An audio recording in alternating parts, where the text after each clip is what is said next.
प्रभू येशूची नावं किंवा शीर्षकं हे या संदेश मालिकेचं नाव आहे आणि ह्या मालिकेतला आजचा हा शेवटचा भाग आहे. आणि आज जे आपण शीर्षक प्रभू येशूचं पाहणार आहोत ते आहे यहूदा वंशाचा सिंह, the lion of the tribe of Judah. आणि आतापर्यंत आपण 4 शीर्षकं पाहिले: अद्भुत सल्लागार, शांतीचा अधिपती, देवाचा शब्द आणि देवाचा कोकरा. आणि आज आपण आणखी एक शीर्षक पाहणार आहोत जे आहे यहूदा वंशाचा सिंह. आता सिंह आणि कोकरा हे अगदी विरुद्ध स्वभावाचे प्राणी आहेत, नाही का? परंतु प्रभू येशू ख्रिस्तामध्ये ह्या दोन्ही प्राण्यांचे स्वभाव गुण आपल्याला आढळून येतात. आणि हेच आज आपण त्याच्या वचनातून पाहणार आहोत. कारण प्रत्येक शीर्षक, प्रत्येक नाव जे प्रभू येशूचं आपल्याला शास्त्रात आढळतं त्याच्यावरून त्याचा स्वभाव, त्याचं काही वैशिष्ट्य सांगितलेलं आहे.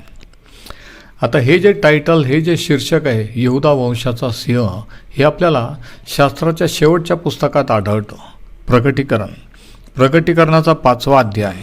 आणि या ठिकाणी एक सीन आहे जो योहानाने पाहिला ज्यावेळेस त्याला स्वर्गात आत्म्याने नेण्यात आलं. आणि त्या ठिकाणी जे वैभव, जे ऐश्वर त्याने पाहिलं, त्याने जे पाहिलं ते त्याने या ठिकाणी सांगितलेलं आहे की देवाच्या समक्षतेत, देवाच्या सानिध्यात काय आहे. आपण वाचू प्रकटीकरणाचं पुस्तक, याचा 5वा अध्याय आणि वचनं 1 ते 4. जो राजासनावर बसलेला होता त्याच्या उजव्या हातात पाठोपाठ लिहिलेली व 7 शिक्के मारून बंद केलेली पुस्तकांची एक गुंडाळी मी पाहिली. आणि गुंडाळीवरचे शिक्के फोडून ती उघडण्यास कोण योग्य आहे असे मोठ्याने पुकारणारा एक बलवान देवदूत मी पाहिला. तेव्हा स्वर्गात, पृथ्वीवर किंवा पृथ्वीखाली कोणीही ती गुंडाळी उघडण्यास किंवा तिच्यात पाहण्यास समर्थ नव्हता. प्रकटीकरण 5, 1 ते 4.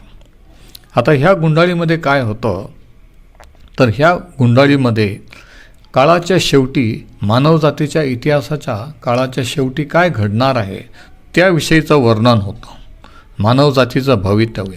आणि योहानाची इच्छा होती की ते जाणून घ्यावं.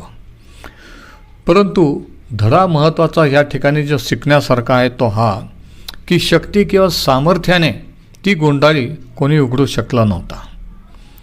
जरी ज्या मोठ्या देवदूतांनी मोठी घोषणा केली, आणि देवदूत आपल्याला माहीत आहे की बलवान, सामर्थ्यशाली आहेत, तरी कोणीही ती गुंडाळी उघडण्यास योग्य नव्हता.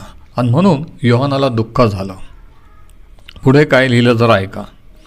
ही गुंडाळी उघडण्यास किंवा तिच्यात पाहण्यास कोणी योग्य आढळला नाही म्हणून मला फार रडू आले. तेव्हा वडील मंडळापैकी एक जण मला म्हणाला, रडू नकोस, पहा यहूदा वंशाचा सिंह, दाविदाचा अंकुर याने जय मिळवला, म्हणून तो तिचे 7 शिक्के फोडून ती उघडण्यास योग्य ठरला आहे. प्रकटीकरण 5, 4 आणि 5. यहूदा वंशाचा सिंह म्हणजे प्रभू येशू ख्रिस्त. आणि तो दाविदाचा अंकुर देखील आहे की दाविदाच्या घराण्यातून आलेला, राजघराण्यातून. आणि ज्यावेळेस ही घोषणा झाली, त्या देवदूताने केली, त्यावेळेस सिंह म्हटल्यामुळे योहानाला वाटलं की आता सिंह दिसेल. परंतु त्याला काय दिसलं बघा. तेव्हा राजासन व 4 प्राणी यांच्यामध्ये व वडील मंडळ यांच्यामध्ये ज्याचा जणू काय वध करण्यात आला होता असा कोकरा उभा राहिलेला मी पाहिला. कोकरा, त्याला 7 शिंग व 7 डोळे होते. ते सर्व पृथ्वीवर पाठवलेले देवाचे 7 आत्मे आहेत. त्याने जाऊन राजासनावर जो बसलेला होता त्याच्या उजव्या हातातून ती गुंडाळी घेतली. प्रकटीकरण 5, 6 आणि 7. आता या ठिकाणी हा विरोधाभास लक्षात घ्या. प्रभू येशू ख्रिस्त यहूदा वंशाचा सिंह आहे, सिंह म्हणून त्याची घोषणा करण्यात आली. पण ज्यावेळेस योहानाने त्याला पाहिलं तेव्हा त्याने वधलेला कोकरा पाहिला. आणि मग पुढे काय झालं बघा. त्याने गुंडाळी घेतली तेव्हा ते 4 प्राणी व 24 वडील कोकऱ्याच्या पाया पडले. त्या प्रत्येकाजवळ विणा व धूपाने भरलेल्या सोन्याच्या वाट्या होत्या. त्या वाट्या म्हणजे पवित्र जनांच्या प्रार्थना होत. ते नवे गीत गाऊन म्हणतात, तू गुंडाळी घेण्यास व तिचे शिक्के फोडण्यास योग्य आहेस, कारण तू वधला गेला होतास आणि तू आपल्या रक्ताने सर्व वंश, निरनिराळ्या भाषा बोलणारे लोक व राष्ट्रे यांच्यामधून आमच्या देवासाठी विकत घेतलेले आहेत. प्रकटीकरण 5, 8 आणि 9. आता याच्या पूर्वीच्या संदेशामध्ये आपण पाहिलं की प्रभू येशू ख्रिस्त हा वधलेला देवाचा कोकरा कसा आहे, कारण त्या कोकऱ्याच्या रक्तानेच खंडणी किंवा मुक्ती ही उपलब्ध झालेली होती.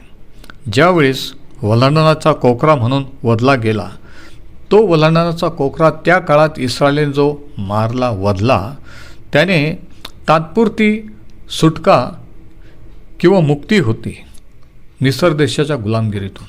परंतु हा जो कोकरा प्रभू येशू ख्रिस्त हा वधला गेला वधस्तंभावर, त्या कोकऱ्याच्याद्वारे मानवजातीला सार्वकालिक मुक्ती उपलब्ध आहे. आता ह्या ठिकाणी विरोधाभास बघा. तो कोकरा सिंह झालेला आहे. यहूदा वंशाचा सिंह असं त्याला म्हटलेलं आहे. आता हे प्रभू येशू ख्रिस्ताचं सार्वकालिक किंवा अनंत काळाचं चित्र आहे. तो आता मनुष्य म्हणून नाही, तर तो सदा सर्व काळ देवाच्या उजव्या हाताला यहूदाचा सिंह, यहूदा वंशाचा सिंह म्हणून बसलेला आहे. आणि हे महत्त्वाचं आहे. बरेच लोकांना हे समजत नाही. आता यहूदा याच्यावरून यहुदी किंवा ज्यू हा शब्द आलेला आहे. म्हणजे ज्यावेळेस प्रभू येशू ख्रिस्ताने मनुष्यरूप धारण केलं, त्यावेळेस आणि स्वर्गारोहण झाल्यानंतर त्याच मनुष्य असलेल्या शरीराने तो स्वर्गात गेला. त्याने मानवजातीशी आपण समरूप झालो हे जाहीर केलं. आणि जरी तो त्याने तात्पुरती यहुदी घराण्यातून त्याची ओळख किंवा त्या घराण्यातून तो आला, तरी तो कायमचा त्याला यहूदा वंशाचा सिंह असं म्हटलेलं आहे. म्हणजे त्याचा अर्थ की यहुदी लोकांशी त्याचा दाट घनिष्ठ संबंध आहे. तो कायमचा यहूदा वंशाचा सिंह, तो कायमचा देव आणि मनुष्य असा असणार आहे. आता सिंहाविषयीचं पवित्र शास्त्रामध्ये सिंह कशाचं प्रतीक आहे हे आपण जरा पाहू. नीतिसूत्राच्या पुस्तकातून पहिली गोष्ट ही की सिंह हे भीतीचं किंवा भयाचं प्रतीक आहे. सिंह पाहिल्यानंतर कोणालाही भीती वाटते. नीतिसूत्रे 19 आणि वचन 12 मध्ये असं लिहिलेलं आहे, राजाचा कोप सिंहाच्या गर्जनेसारखा आहे, त्याची प्रसन्नता गवतावर पडलेल्या दहिवरासारखी आहे. नीतिसूत्र 19 आणि वचन 12. आता प्रभू येशू जर सिंह आहे तर तो भय उत्पन्न करतो. परंतु देवाची स्तुती असो की त्याची कृपा ही गवतावर पडलेल्या दहिवरासारखी सुद्धा आहे. तो कृपा करणारा देखील आहे. दुसरं चित्र जे आहे नीतिसूत्रामध्ये सिंहाचं जे दुसरं प्रतीक, ते आपल्याला नीतिसूत्रे 28 आणि 1 मध्ये आढळतं की सिंह हा निर्भय प्राणी आहे. तो कोणत्याही प्राण्याला कशालाही घाबरत नसतो. नीतिसूत्रे 28 आणि वचन 1, कोणी पाठीस लागले नसता दुर्जन पळत सुटतात, पण नीतिमान सिंहासारखे निर्भय राहतात. सिंहासारखे निर्भय. नीतिसूत्रे 28:1. आणि नंतर सिंह हे अदम्य शक्तीचे प्रतीक म्हणून चित्रित केलेले आहे की त्याच्या शक्तीला कोणी अडवू शकत नाही, प्रतिकार करू शकत नाही. इररेझिस्टेबल ज्याला म्हणता येईल. नीतिसूत्रे 30 आणि वचन 29 ते 31 मध्ये 4 प्रकारच्या प्राण्यांचा उल्लेख आहे. आणि त्याच्यात सर्वात ठळक आणि महत्त्वाचा प्राणी म्हणजे सिंह. आता या ठिकाणी काय लिहिलं आपण जरा वाचू. नीतिसूत्रे 30, 29 आणि 30. डौलदार चालणारे 3 प्राणी आहेत, चौघांची चाल सुरेख आहे. ते हे सर्व वनपशूत बलवान व कोणालाही पाठ न दाखवणारा सिंह. बघा, कोणालाही पाठ न दाखवणारा सिंह, सर्व वनपशूत बलवान. आणि हेच प्रभू येशूच्या बाबतीतही लागू आहे की तो निर्भय, कोणालाही पाठ न दाखवणारा विजयी असा प्रभू आहे. तो यहूदा वंशाचा सिंह असं म्हटलेलं आहे. जसं सिंह हा बलवान असतो, शक्तिशाली असतो, त्याला पाहून भय वाटतं, तसं प्रभू येशू ख्रिस्ताचं रूप, त्याचं वैभव, त्याचं सामर्थ्य हे भयावह आहे.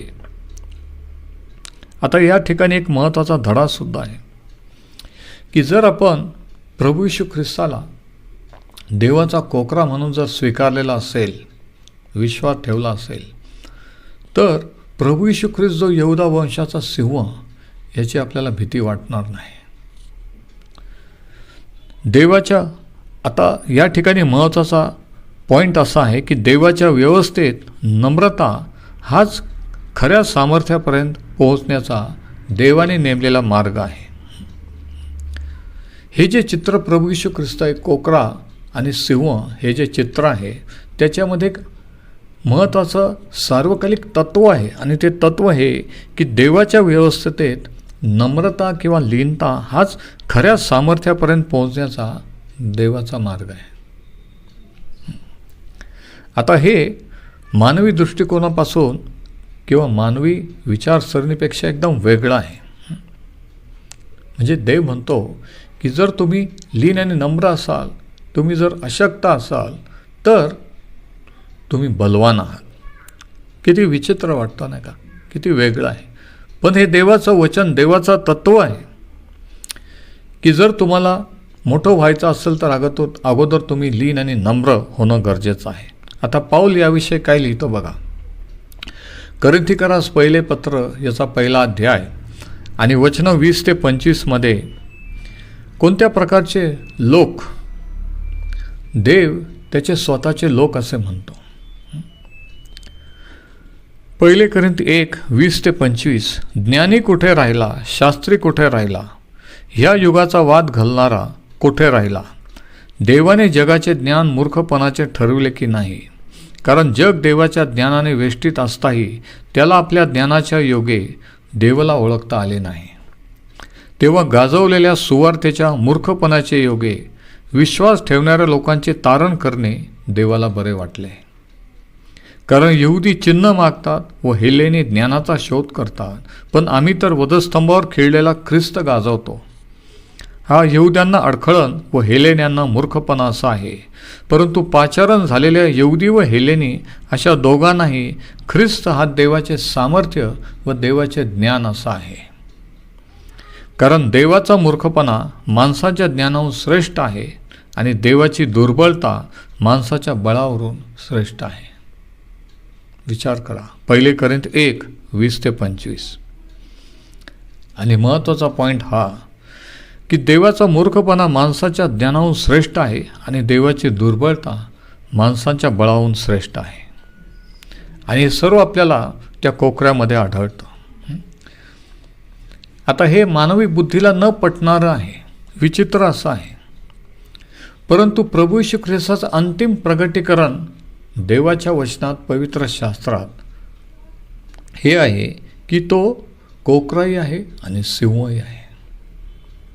आणि ह्याच तत्वाला धरून पाऊल स्वतःविषयी स्वतःच्या अनुभवातून काय लिहितो जरा ऐका. 2 कोरिन्थीकरास पत्र 12, 7 ते 10. प्रकटीकरणाच्या विपुलतेमुळे मी चढून जाऊ नये म्हणून माझ्या शरीरात एक काटा म्हणजे मला ठोसे मारण्याकरता सैतानाचा एक दूत ठेवण्यात आला आहे. मी फार चढून जाऊ नये म्हणून ठेवण्यात आला आहे. हा माझ्यापासून दूर व्हावा अशी मी प्रभूजवळ 3दा विनंती केली, परंतु त्याने मला म्हटले, माझी कृपा तुला पुरेशी आहे, कारण अशक्तपणातच माझी शक्ती पूर्णतेस येते. म्हणून ख्रिस्ताच्या सामर्थ्याची छाया माझ्यावर राहावी म्हणून मी विशेष करून आपल्या अशक्तपणाची प्रौढी फार आनंदाने बाळगीन. ख्रिस्तासाठी दुर्बलता, अपमान, अडचणी, पाठलाग, संकट ह्यात मला संतोष आहे. कारण आणि आता ऐका, जेव्हा मी अशक्त आहे तेव्हा मी सशक्त आहे. 2 कोरिन्थ 12, 7 ते 10. आणि हाच तो महत्त्वाचा धडा आहे कोकरा आणि सिंह यांच्याकडून शिकण्यासारखा. तुम्हाला जर देवाच्या सामर्थ्याने स्ट्रॉंग बलवान व्हायचं असेल तर तुम्हाला तुमच्या शक्तीमध्ये दुर्बल असणं गरजेचं आहे. तुमच्या शक्तीवर अवलंबून नाही राहिलं पाहिजे. तुम्हाला जर प्रतिष्ठित मोठं व्हायचं असेल तर तुम्ही अगोदर लीन आणि नम्र झालं पाहिजे. म्हणजेच सिंह व्हायचं असेल तर कोकरा होणं गरजेचं आहे. आणि हे देवाचं ज्ञान, देवाची बुद्धी आहे, जे माणसाच्या दृष्टीने मूर्खपणा असं आहे, परंतु त्याच्याद्वारे देवाचं सामर्थ्य प्रगट होत असतं. देवाच्या दुर्बलतेत सामर्थ्य असतं आणि हे माणसाच्या बुद्धीला कळत नाही की आपल्या दुर्बलतेमध्ये देव त्याचं सामर्थ्य प्रगट करतो. पण आपण ज्यावेळेस स्वतःला बलवान स्ट्रॉंग असं समजतो त्यावेळेस देवाचं सामर्थ्य कार्य करत नाही.